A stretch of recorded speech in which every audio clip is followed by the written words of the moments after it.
Markus the Mouse and His Squirrel Adventure. Once upon a time, in a cozy little house nestled at the edge of a lush forest, there lived a small mouse named Markus. Markus was an adventurous little mouse, always curious about the world around him. But there was one thing that always bothered him. Whenever humans saw him, they would scream and jump onto chairs, causing quite a commotion. Markus didn't understand why humans were so afraid of him. After all, he was just a tiny, harmless mouse. One evening, as Markus peered out of his cozy mouse hole in the kitchen, he noticed a group of squirrels playing in the backyard. They seemed so happy and free, scampering up and down the trees, their bushy tails flicking with joy. And most importantly, the humans outside seemed to adore them. Markus watched as a little girl tossed nuts to the squirrels, giggling with delight. "Why do humans love squirrels but fear me?" Markus wondered. "If only I could be a squirrel.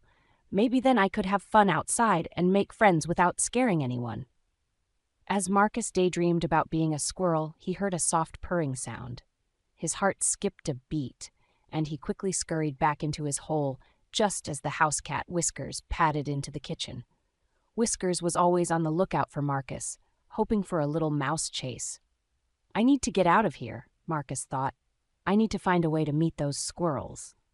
Late that night, when the house was quiet and Whiskers was fast asleep, Markus made his move. He squeezed through a small crack in the wall and ventured outside. The cool night air was refreshing, and the moonlight illuminated the path to the forest. Markus crept through the grass, his tiny heart pounding with excitement. When he reached the base of a large oak tree, he saw the squirrels nestled in their nests, their tails wrapped around them like fluffy blankets. Markus took a deep breath and called out softly, "Hello, squirrels. My name is Markus. Can I be your friend?"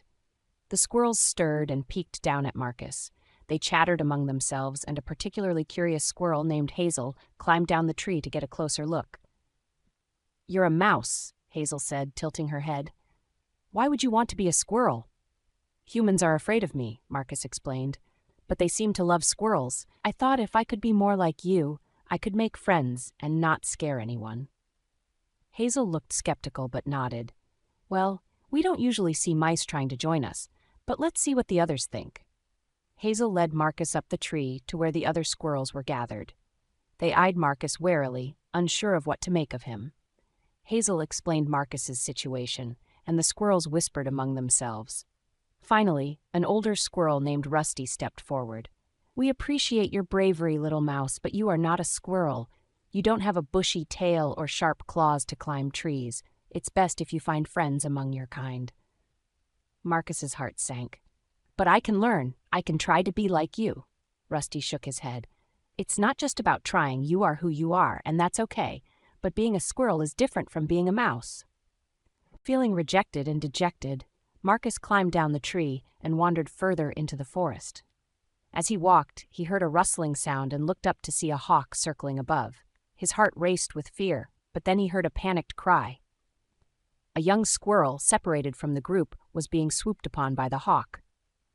Without thinking, Markus sprang into action. He noticed a small branch hanging precariously from a nearby tree. Using his sharp teeth, Markus chewed through the branch until it snapped and fell, hitting the hawk and causing it to screech in surprise. The hawk, startled and injured by the falling branch, released the squirrel and flew away. The young squirrel scrambled to safety, looking back at Markus with wide eyes. "You saved me," the young squirrel exclaimed. "Thank you." The other squirrels, having witnessed Markus's bravery, gathered around him. Hazel smiled warmly. "You may not be a squirrel, Markus, but you have the heart of one. Thank you for saving our friend." Rusty nodded, his eyes filled with newfound respect.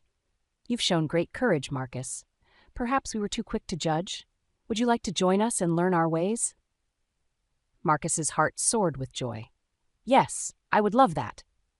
Over the next few days, the squirrels taught Markus how to climb trees, leap from branch to branch, and find food. Markus, in turn, shared his clever ideas and tricks. They became fast friends, and Markus felt more accepted and loved than ever before. One day, as they were exploring the forest, Markus noticed a bird feeder hanging high up in a tree.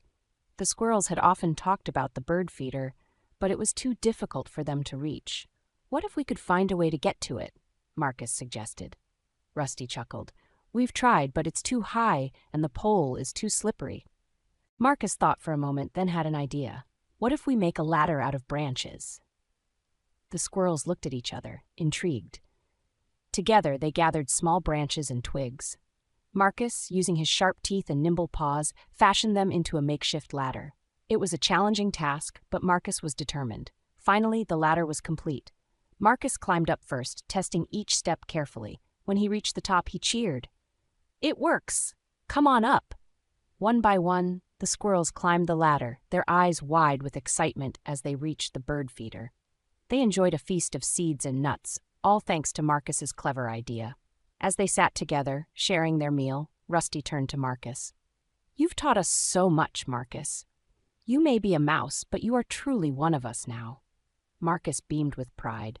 He had found friends who accepted him for who he was and valued his unique talents.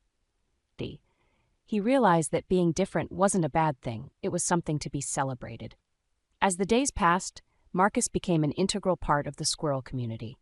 He learned to balance on the thinnest of branches and leap between trees with surprising agility. His small size even allowed him to explore tight spaces that the squirrels couldn't reach, making him invaluable during their food-gathering missions. One crisp morning, Markus woke up to find the squirrels in a flurry of activity. They were preparing for the approaching winter, gathering acorns and nuts to store in their nests. Markus was eager to help and scurried down the tree to join them.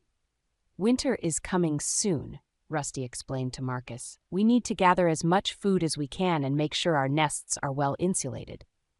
Markus nodded, determined to contribute. He joined the squirrels in their search for food, using his keen sense of smell to locate hidden caches of nuts buried beneath the leaves. His small size and quick movements made him especially adept at retrieving the nuts and bringing them back to the nests. As they worked together, Markus noticed something troubling. A group of crows had discovered their stash of nuts and were swooping down to steal them. The squirrels tried to chase them away, but the crows were persistent and clever. "We can't let them take our food," Hazel exclaimed, her tail bristling with frustration. Markus thought quickly. We need to distract them somehow. If we can lure them away from the stash, we can secure the food. But how? Rusty asked, his brow furrowed in concern. Markus scanned the area and spotted a large pile of shiny pebbles near a stream. He knew that crows were attracted to shiny objects. I'll gather those pebbles and scatter them far from here.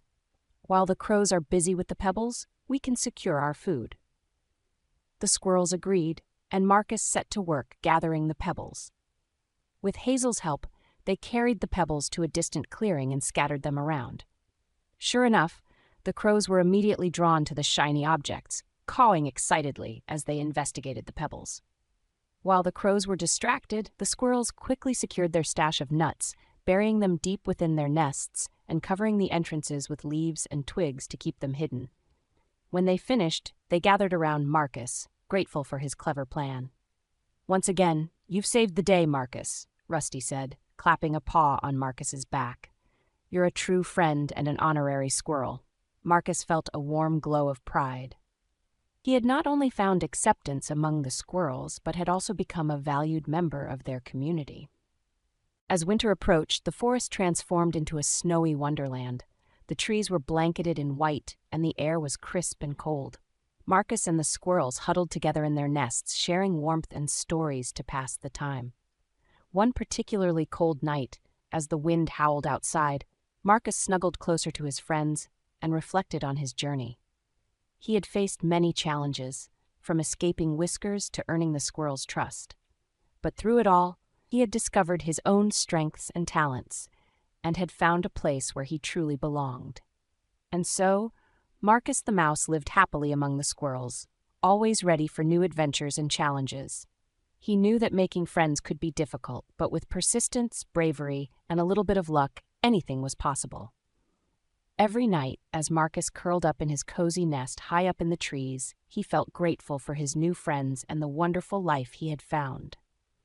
He knew that no matter what, he was accepted, loved, and exactly where he was meant to be.